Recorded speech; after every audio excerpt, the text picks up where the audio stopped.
Thank you. Thank you for joining me today. We are a small but mighty group. That's what I have to say. So this is our agenda for today. I won't try to read it to you. I think you can do that. But what I'd like to do before we really get started here on this program is introduce myself and ask you to do the same. So if you would, actually, let me move up right here and ask you to share your name, your business, the location of your business, what you hope to get out of today, and something personal that's not on your resume. And I'll start. I'm Joan Chrestay. I'm the Executive Director of the Goldman Sachs 10,000 Small Businesses at the Community College of Philadelphia. What I hope to get out of today is everyone on this screen to apply for 10KSB. And something about myself that isn't on my resume is that I have always enjoyed outdoor activities involve a little bit of a rush, like ocean kayaking. So who would like to go next? Emily, why don't you do it? Absolutely. My name is Emily Meltzer. I'm a program associate with Venture Cafe Philadelphia in Philadelphia.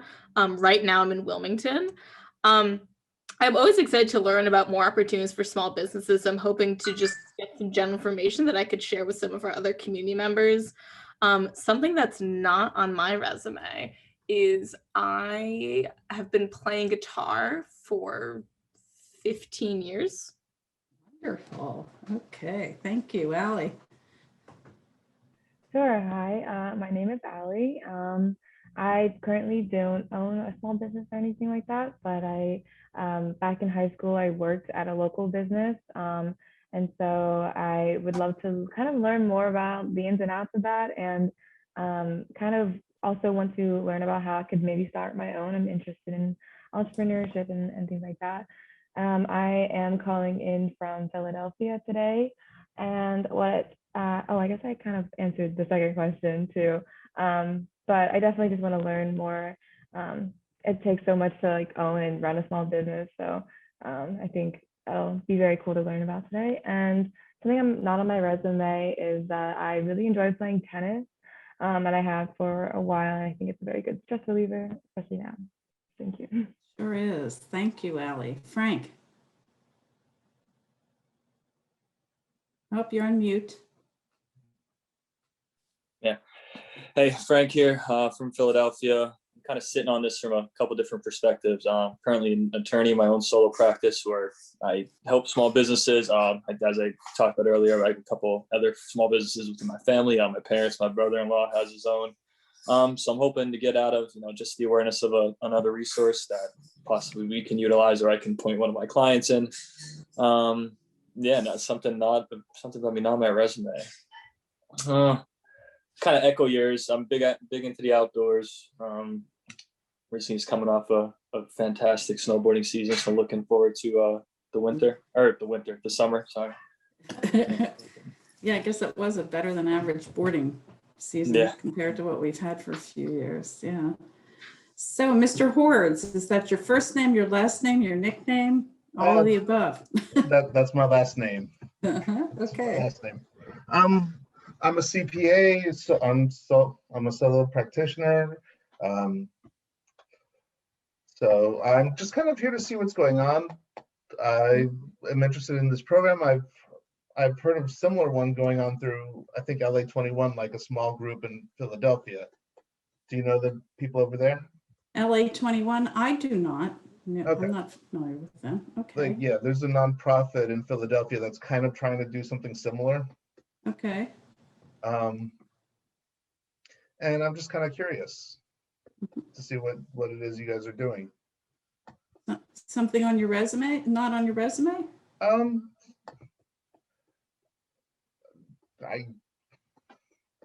You don't have to. I got nothing. It's fine. Does anybody else want to comment? I see someone on an iPad. There we go.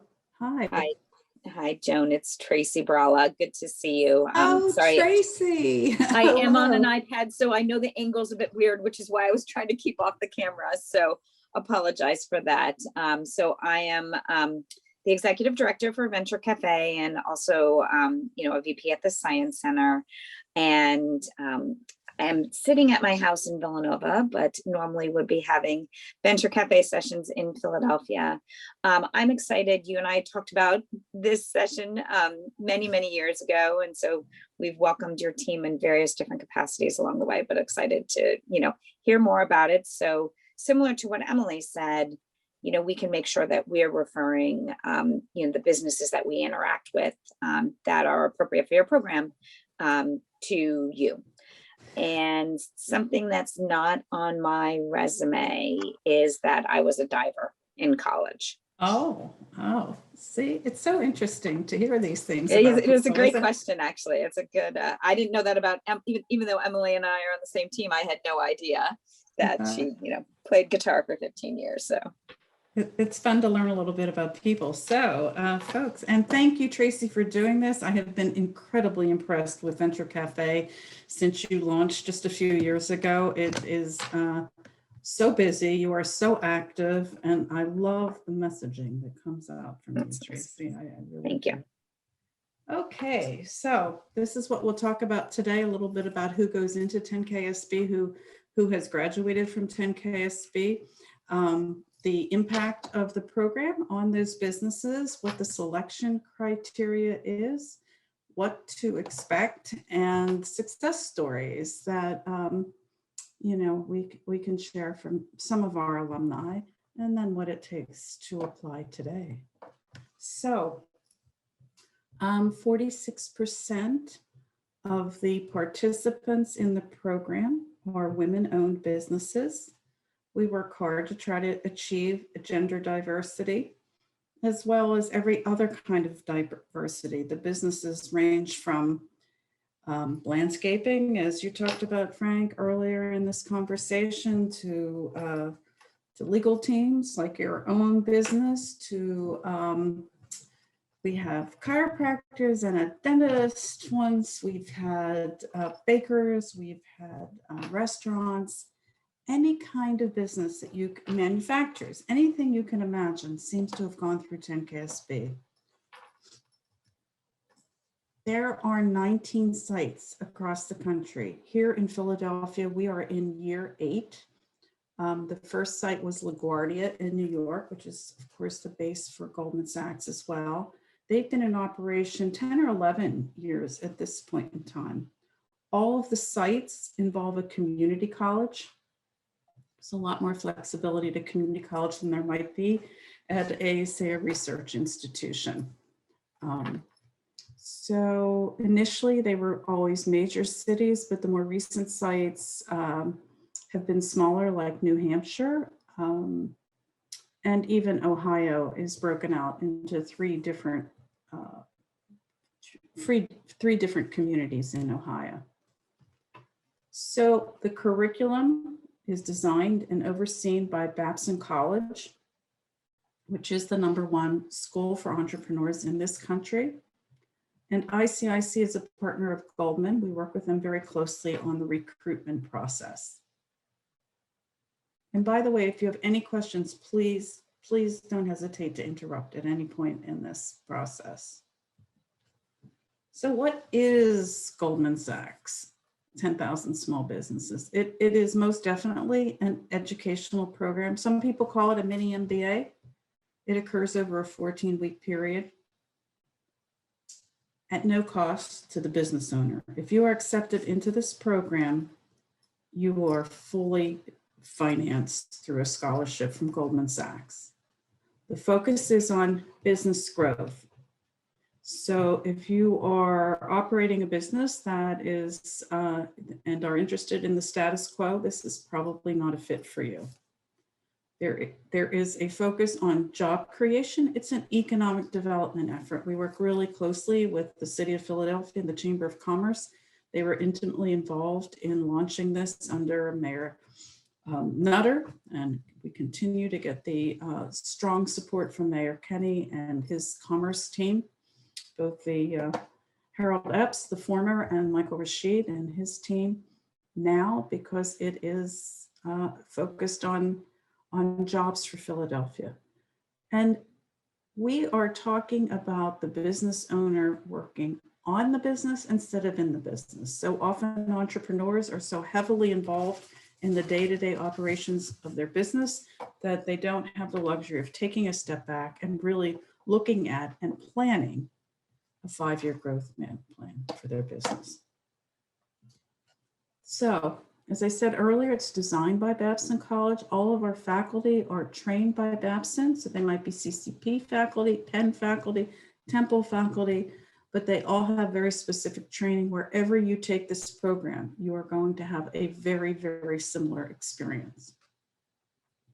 So this is different than an MBA or a business program you might take at St. Joe's or a Drexel or a Temple, because it is focused on the very basic concepts tied to your specific business right now.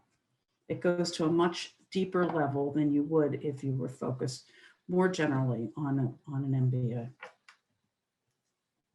So as I said, it's a business program, it's a management program, and we're focused on getting capital to you as well. We do this by helping you position yourself for capital, by bringing in experts to meet with you, to share sort of the tools of the trade and the strategies for success, helping you to ensure that you're going to the right place, depending on where you are in your business. Businesses can be as small as $75,000 businesses from 2020. They could be $30 million businesses.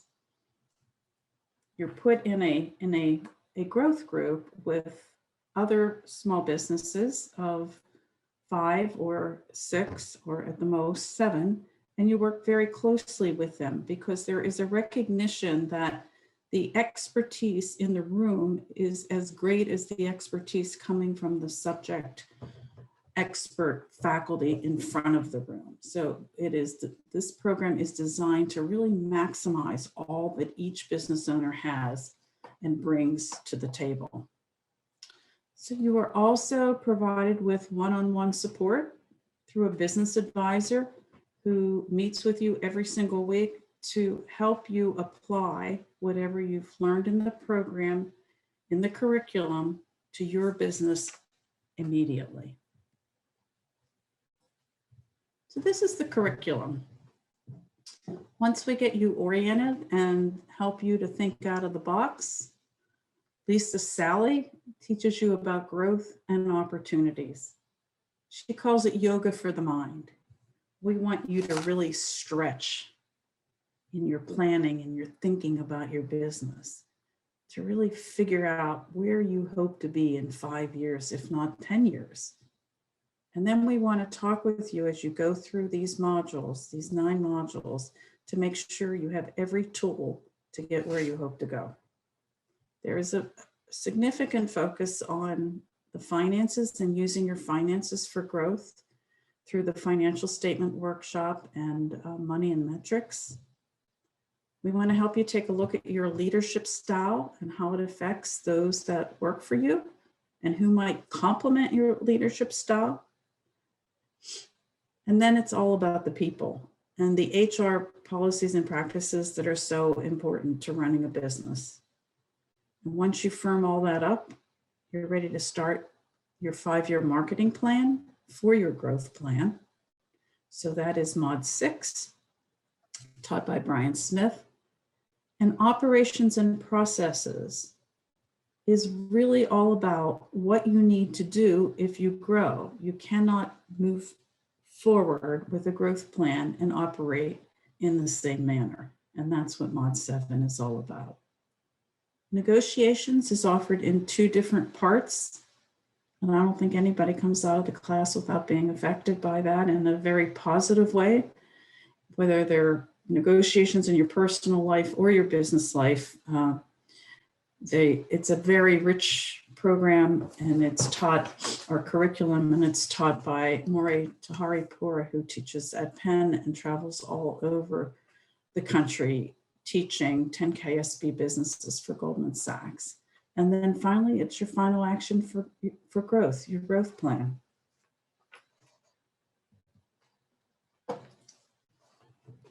So the growth plan is both strategic and tactical.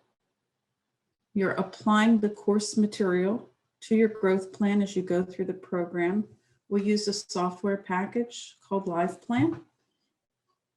It's a tool that you can continue to use at a modest fee if you'd like, or you can transfer everything into Microsoft Word.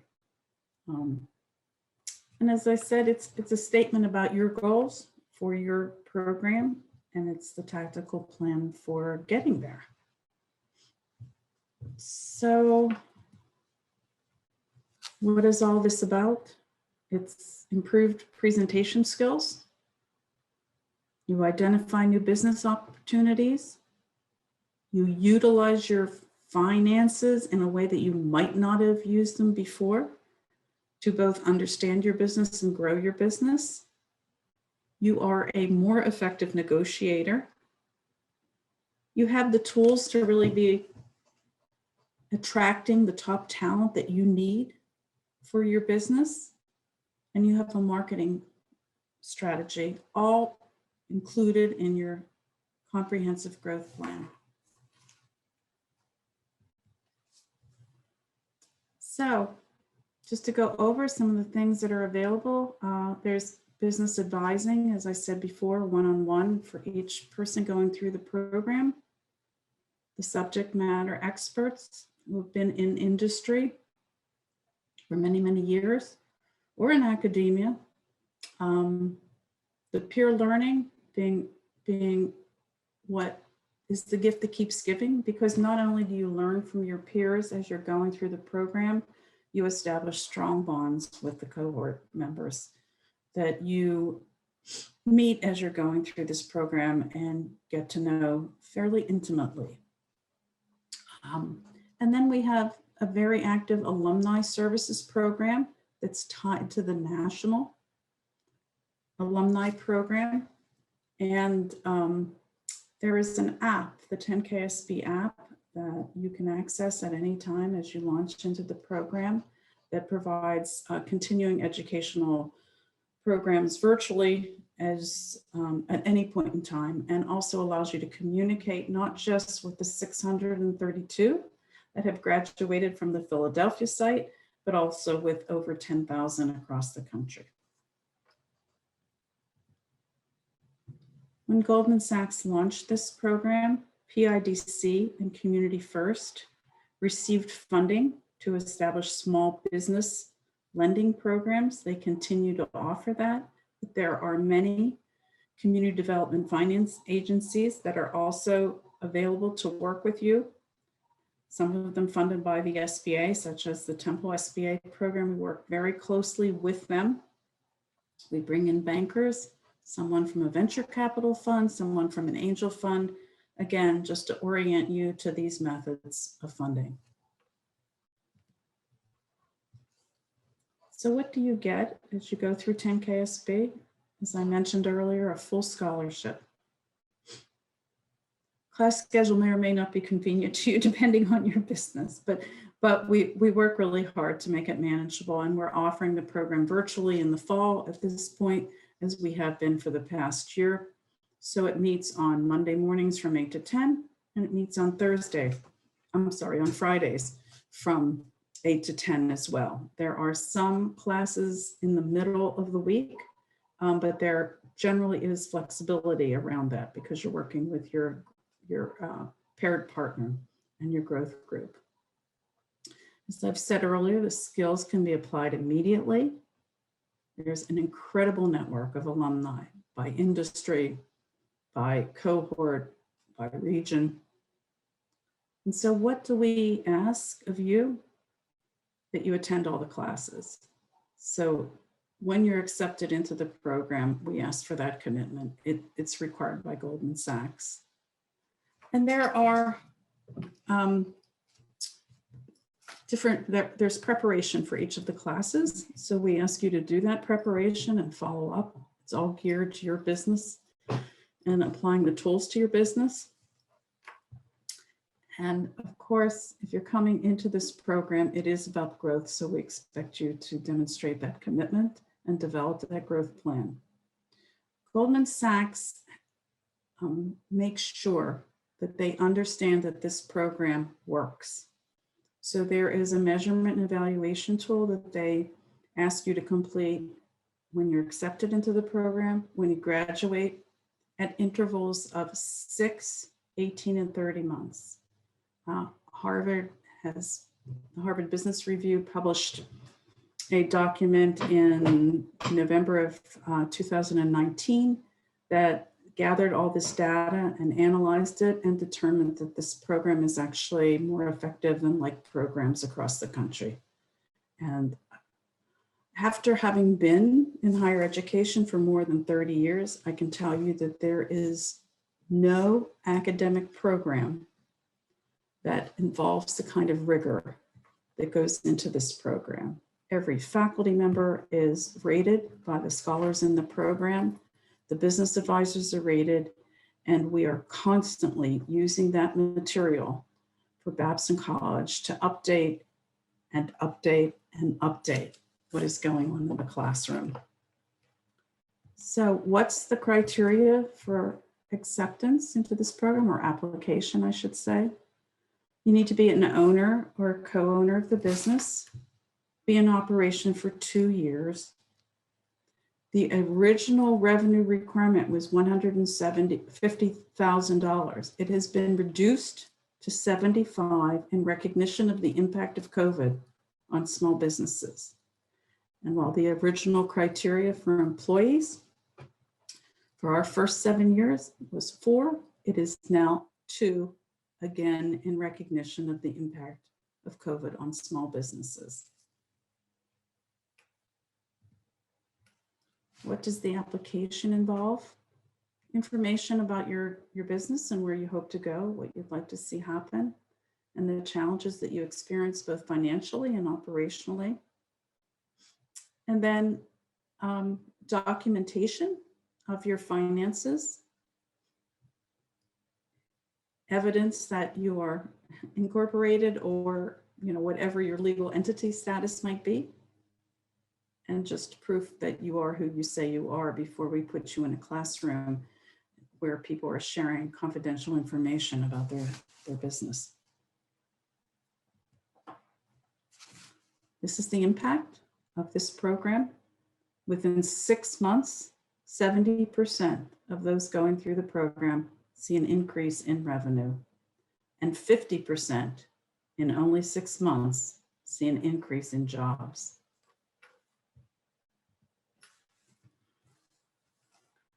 Probably equally important to everything I've said so far is that 88% of the alumni across the country do business with each other.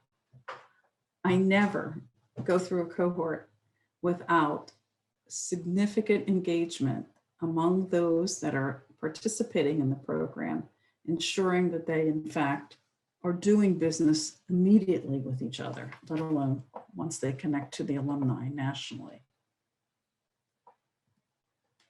These are just some stories. They're not our local ones. I said they were, but I must have failed to put those local stories in, but there are successes all across the country.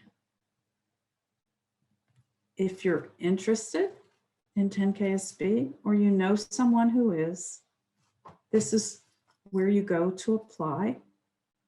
We are recruiting right now, and I apologize for this. Oops.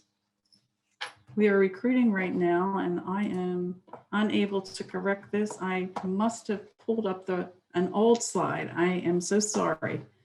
We are recruiting for the fall of 2021, and the deadline is May 22nd. And actually I can go back. The site I will put in the chat. I will stop sharing and put it in, as well as my contact information.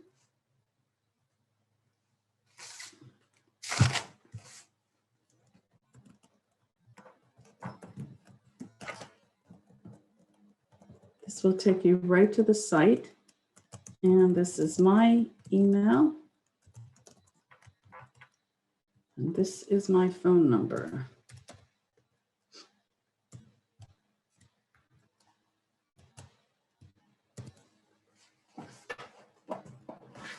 So,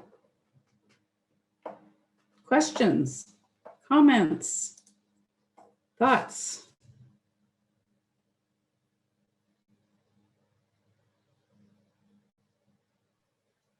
Hey, so I'm curious. So, does it have to be the owner then that attends all these? Like, because I think this would be a great idea for like my father's business. He just turned 61, but his revenues are ticking up, and he has like a nice growth aspiration in front of him. But it's kind of my brother-in-law that's running the day-to-day, and we've been thinking of ways to kind of educate him because he doesn't have a college degree. Like, is this something that he'd be able to attend, or does it have to be the owner? What's his title in the business? He's our lead foreman, so he's pretty much number two. Like, my dad's the owner, and he runs the day-to-day operation. Is your dad thinking of giving any ownership to him or anything? Eventually, I mean, the assumption is now it's just going to be requested to him once upon, I hate to say it, my father's demise. But yeah, there's been no buy-sell agreements put into place at this point. And how long has your brother-in-law been in the business? It's going on 15 years. Oh. There are exceptions that are made, and I would encourage him to submit the application. Your father would have to write a letter describing his full support for your brother-in-law going through the program, and indicating that your father is committed to working with your brother-in-law on the growth plan for the business and implementing it. Gotcha. Okay, very cool. Thank you. You're welcome. Any other questions? Mr. Horwitz? Well, this was short and sweet. If there's anything else that I can do to help you, make a decision about the program, to answer questions that you might have going forward, or anyone that you run into that might benefit from the program, please share my information, and I am happy to talk with anybody at almost any time. Okay. Joan, this was great. And we will definitely kind of have the video, and we'll have it up on our site too, so other folks can refer to it. And, we're always keen to put the deadlines in for applications. So the beauty of it is we could also attach the video when we put those announcements in as well. Wonderful. Thank you. Thank you all. Thanks